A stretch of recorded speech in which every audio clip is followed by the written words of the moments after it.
Welcome back to my series on using acrylic paint.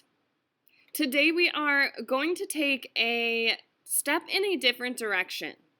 In my previous painting examples, we created paintings that had a very free, fluid, and expressive brush stroke. But today we are going to do something where we have crisp, clean lines and shapes. We are going to use acrylic paint to create a pop art portrait. As you can tell from these examples, the values are sectioned off into shapes. We are going to use a digital program to edit our photos and chunk our values up into shapes. Then we will transfer it to a canvas and paint them. You could see that this style is very different from what we did before. We are working with hard edges and solid colors. We are not blending anything in this style. We are keeping everything very clean and very solid with crisp, clean edges. Our first step is going to be getting a portrait. So find photographs of people in your family, your friends. I'm going to do one with a celebrity just so I can have that photograph and I can show you a variety of things about the photograph. So I searched on Google Elon Musk. First, if we want to get photographs that have a high resolution, Google Images has these setting options under Tools. And then you click Large. So you click Size and Large, and those are going to give you the biggest pictures. So if I look over on the side here, when you go and find a photograph, if you hover over the photograph, you're going to see those numbers in the lower left corner. That's 1200 by 1200. So that's a nice resolution. If you're seeing something very small there, a small number, which would be something in the low hundreds, that pixelation is going to show up when we edit the photos. So make sure that your settings at the top are for large. Now, I'm getting a lot of pictures here that have his hands and his body in them. So what I'm going to do is I'm going to look up Elon Musk portrait. Now I've got some that are focused on his face. So there are a couple here that would work really well. So I'm going to save them to my photos. I like this one. And I like this one because we get it really cropped off on the face. I also like that there's no background to this image as well. I think it's going to work really well. Some of these other ones that have effects on them, that's not going to work for your portrait. So you want something that's focused on the face and it doesn't show the body and shows lots of lights and darks, right? We start to see values here. But this one's pretty washed out. So what I'm going to do is I'm going to go to my photos here.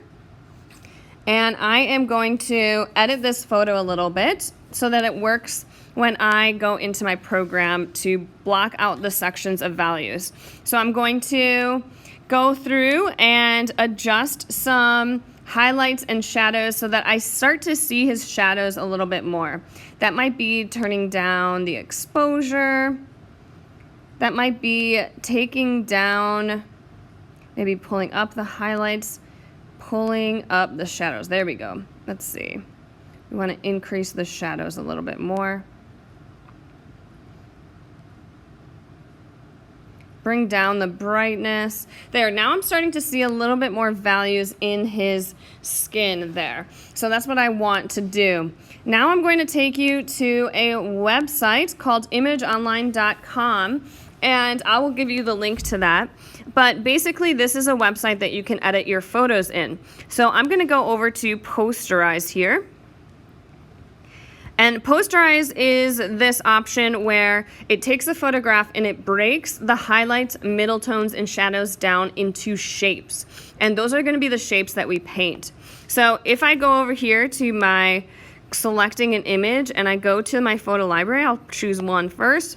Posterize level number of colors. Now this is going to be the number of colors you paint.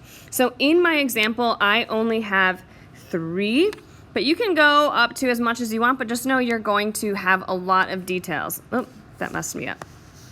So I'm going to go here, I'm going to click the picture. I'm going to click 4 to show you. And I'm also going to turn the picture into black and white. It will be easier to paint. and then I open the processed images, and that is my example, and I'm going to add it to my photos. If I were painting this one, I would probably crop off around his face as well. So I'm gonna go through. I would save a number of examples, save one with these posterized levels, save one at 3, save one at 4, save one at 2, so you have multiple examples to work from. And I'm gonna do it with multiple photographs as well, so that I can use those examples in show you the difference between a high quality photograph and a low quality photograph. So save multiple photos of your subject and try them all out on this website. Adjust them using your photo editing program and bring them into the website to adjust the posterized levels. I'm going to show you all of the different examples I have from my subject that I will eventually use and decide which one is the best one. I really like this one because I feel that there are 3 definite layers of values. I see a highlight, I see a middle tone, and I see a dark tone. So what I'm going to do is I'm going to edit this photograph with a Sharpie after I've printed it out. I like this because I create real sections that I'm going to paint for my portrait. I create a fine layer on my picture so that I know exactly what it is that I will be painting. If you don't have access to a printer, you can do the same thing by bringing it into a program like Autodesk Sketchbook and tracing those sections. If you don't know how to use a program like that, check out my other videos where I show you how to create an outline of a portrait.